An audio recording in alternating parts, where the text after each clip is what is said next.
McKinsey and Company, a global strategy and management consulting firm, surveyed CEOs on the importance of talent strategy in their organizations. The results revealed a disconnect between CEOs' expectations and the value delivered by the Human Resources Department, particularly the HRBPs, or Human Resources Business Partners, who are responsible for counseling leaders on talent issues, yet get stuck in transactional and operational tasks. McKinsey argues that HR needs to play a more strategic role, which would require a different set of responsibilities and accountabilities. They even recommend changing the HRBP title to Talent Value Leader. Today, I'm sitting down with guest Karen Balcom, who is a human resources executive and specialized in partnering with leaders to attract and retain talent.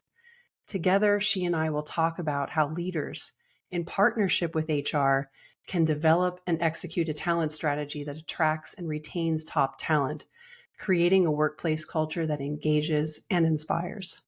This is E3. Engage and empower with empathy. Welcome, Karen. I'm so happy to have you on today's show. You and I have been having a lot of good conversations behind the scenes over the last few months about employee engagement. So I was super excited about today's conversation so we can actually bring some of this dialogue to light and talk a little bit more about it. So McKinsey's research is super intriguing. I just love to hear your perspective on the role of human resources in creating value for an organization. And does McKinsey's proposal actually resonate with you at all? It's interesting. I mean, what they talk about is the transition from a very transactional and operational HR partner to somebody who could really be a part of strategy when it comes to sitting with leaders, building out your workforce, developing people, retaining people. And for me, there's there's history when it comes to that transactional and operational. It is what I call it evil necessary, especially in things like HR, that we have to record those things, right? We have to make sure there's certain things done that are actually a benefit to a leader and to a company. What I've noticed is that some organizations allow for that work to be done in a different way. So it frees up the HR partner to really be a partner to the business, to have a business lens. And that's where the really nice shift can come in to really building trust between a business leader and an HR business partner. As far as that thing called resources, that is the strength of HR. We have resources of people data, and we have resources of what's happening in the external market. We have resources to be a really good coach to a leader who's got a team that maybe is becoming dysfunctional, and we can really help that leader be a thought partner on how to address things. So for me, when I read the proposals that we're really talent value leaders, I absolutely agree. And it's really important. And companies who have figured out and leaders who have figured out how to partner with HR in a very strategic way, I suspect that their numbers of retention are a little bit stronger than maybe companies who look at their HR partner as operational and transactional. So do you think that there needs to be a dedicated role that manages the transactional aspect, and then there's a role that is truly 100% strategic? Like, where do you think the breakdown is happening? I've seen this in the last probably 10 years, especially the last 5 years, where especially larger organizations are really taking a look at how they structure their HR team. You will hear this thing called a shared service center. And that's where HR transactions happen. Finance does this sometimes too. IT does this, where if it's super transactional, that it's a similar process no matter where you are in the business, maybe that's something that shifts to a shared service center model for HR. Extremely effective. Where it's not effective is if companies do it for cost savings. Efficiency, yes. Cost savings, where they think they can get a reduction of heads to save company monies. That's where I see it sometimes break down. The second part to this is, how do we elevate HR people to be welcome to the table because they're providing that strategic information. So this is something that a lot of companies do really well to work towards and provide training to HR people and to provide education to leaders on how to leverage HR. Do you feel like HR should have a more visible role in the organization? Sometimes I feel like the human resources team is seen, at least by employees, as kind of the behind the scenes Secondary, support. right? Should HR be more visible, literally visible, on the stage in town halls, supporting leaders in team meetings? What are your thoughts on that? Well, let's look at it this way. If you look at companies' goals and objectives from the president down, there's typically what we call a people pillar, a people objective. And so if leaders are being held accountable for something specific to their people, HR is the person that you want at the table to help you with that. HR can be bringing data, regular data, watching the trends, what's happening in the external market, new resources to help develop people. It's a really interesting recipe, right? Because the leader is the one that is closest to their staff. And they know what's motivating for them, what their objectives are, where they're failing, if they're close enough to it. Where HR should be at the table is to ensure that that is happening, to challenge the leader, to say, are you looking for these things that are happening? We're noticing attrition, in one function being a risk. Let's stay on top of this. Let's look at your employee engagement surveys scores. Let's look at, what we're seeing in the external market, because your people are potentially getting poached right now, for instance. And once that can happen, I think absolutely just to answer your question, HR should have that seat at the table and be seen. Every company is different on how they're structured, but to have that opportunity to bring things forward that maybe a leader doesn't know all of the resources, HR does. So they should be there to make sure that they're offering that strategic lens on not only resources, but that future workforce that is so important to the organization. Let's talk about that a little bit more. I mean, you kind of referenced this already, but employee attrition data shows us over and over that people don't leave companies, they leave managers. And you were talking a lot about HR being a true partner to people leaders. How can human resources better equip people leaders with the tools they need to engage and retain teams? I hit some of those things. It's really interesting. I really believe in that. People leave leaders, not companies. The company should be responsible for ensuring that leaders are behaving and using the resources and doing all these right things because it's the right thing to do for the people. In my career, I have placed a lot of talents into organizations, and always a question that I get from a candidate will be, tell me about the culture. And I will say, there's a company culture typically driven by the values, and then there's the culture of the hiring leader. Let me tell you about both, because they can be different and they can both be great, but there's nothing wrong with saying this leader driven by objectives, driven by numbers, and based on the role, it maybe should be, right? Everybody has somewhat of a reputation. And I think that employees should know that up front, make sure it's a good match for them. And employees have ownership and accountability, in my opinion, to making sure they're supporting a culture that they want. And if they're not seeing it, to bring that forward. Whereas leaders should also be developing themselves to make sure that they're asking themselves on a regular basis, am I being the best leader for this organization, for the people, in order to make objectives? Objectives can happen really, really easy when you have a really motivated team. So I always say invest in being a good leader versus a reactionary leader. In an ideal world, every leader would do that, right? No. But what I've observed in my career is when times are tough, when the business is being challenged, leaders tend to just simply not have the capacity to focus on soft skills or people development. It's because there's so much pressure on them from their leaders to perform.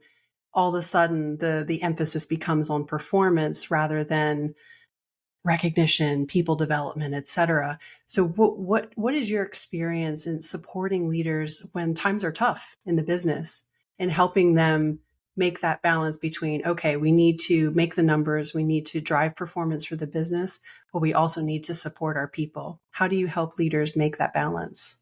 Interesting. And I've had those experiences too, Rebecca, right? Where, all of a sudden the pressure's on and you see people really fumbling. I'll go back to being the proactive. Don't just put pressure or or sh- or withdraw at the time of panic. Begin with the end in mind, right? Lead always with empathy, transparency, and it's okay to say we're living good times right now, but there might be a time where the pressure is on because we haven't made numbers or because they want numbers. So for me, people will manage through the hard times if they've been managed through the good times really, really well.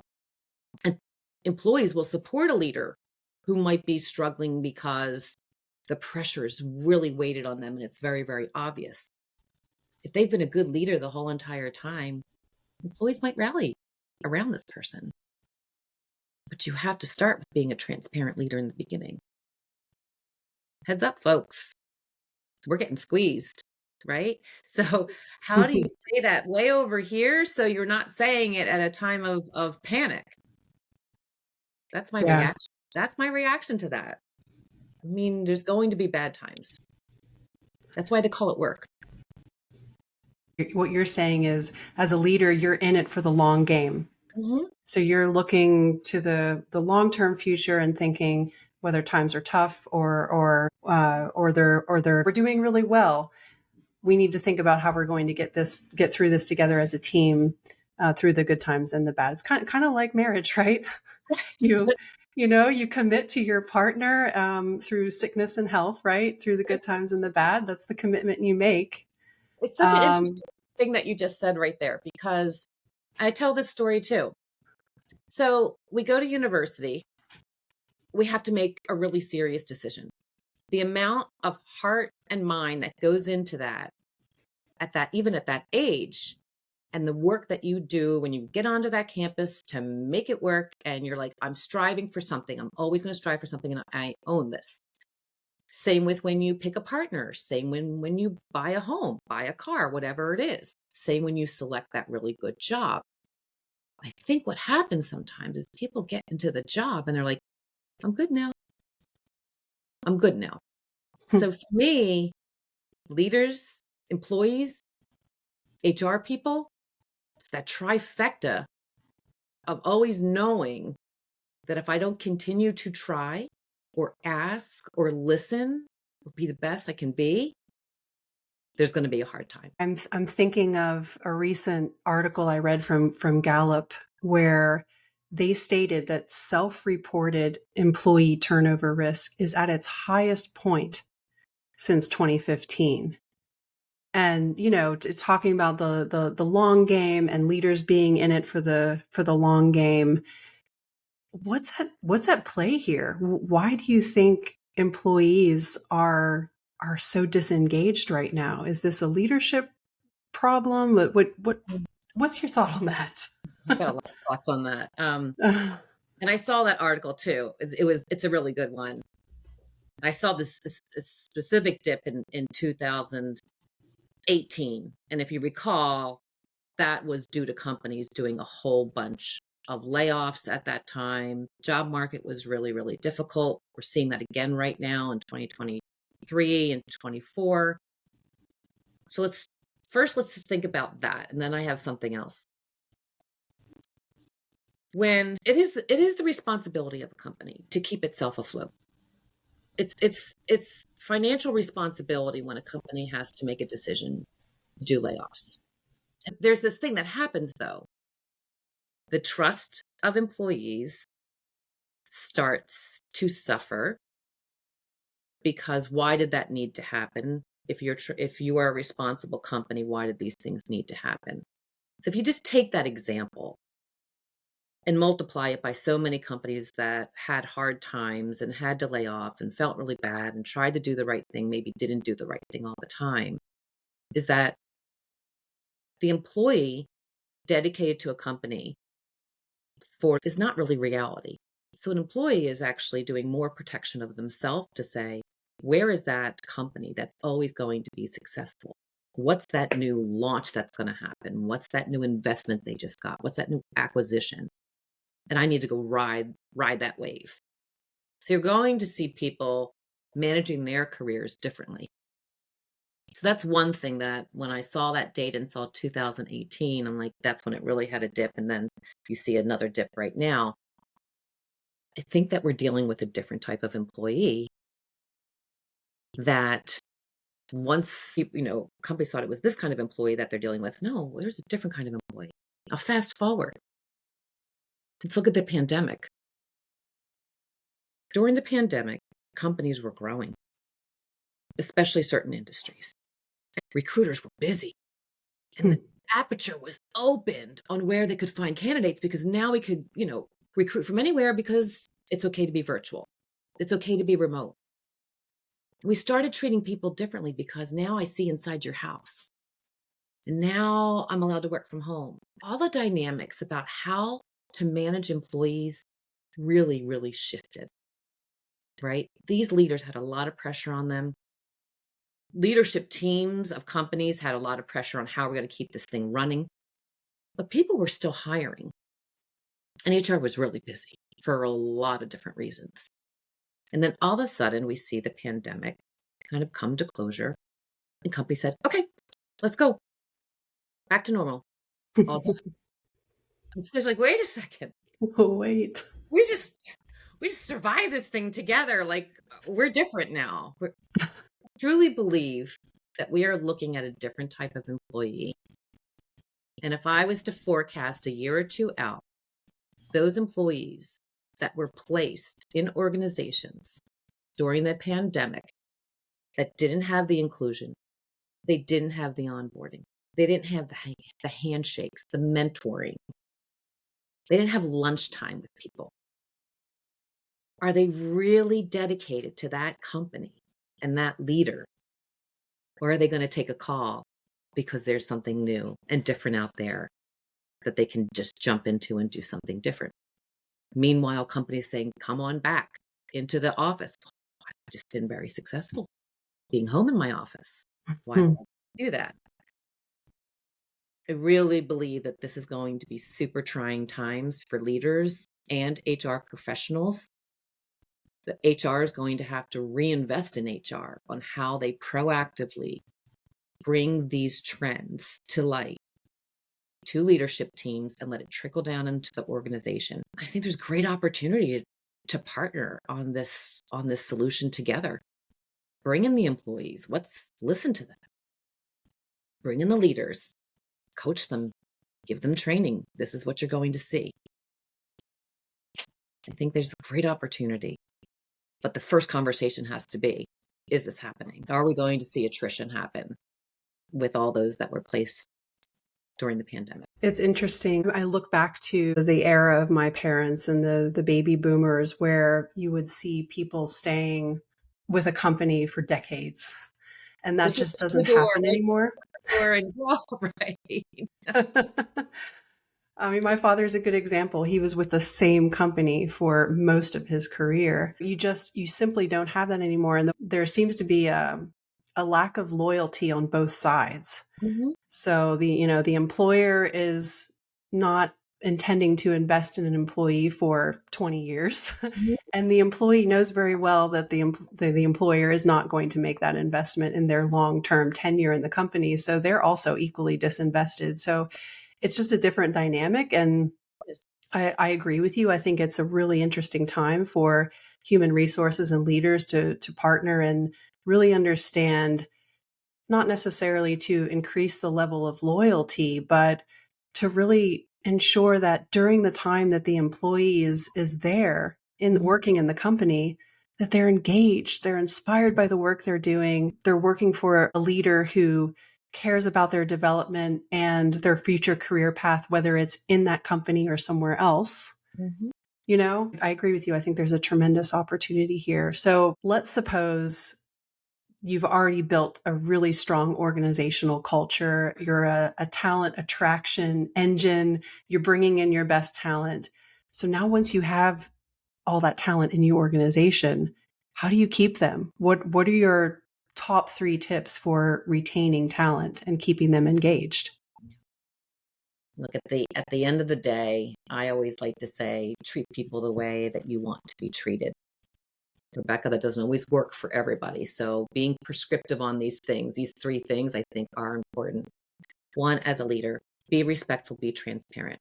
And that means tell people that something isn't going well in the company and they're looking at numbers. And so there's a little bit more pressure coming. This is what you might be seeing in me in my reactions to things. Giving feedback, giving really healthy feedback. It can be scary for a leader to give somebody feedback because we're worried that it's going to come out wrong or received wrong. But authentic feedback to help somebody is always a gift. So being transparent and listening, that's one.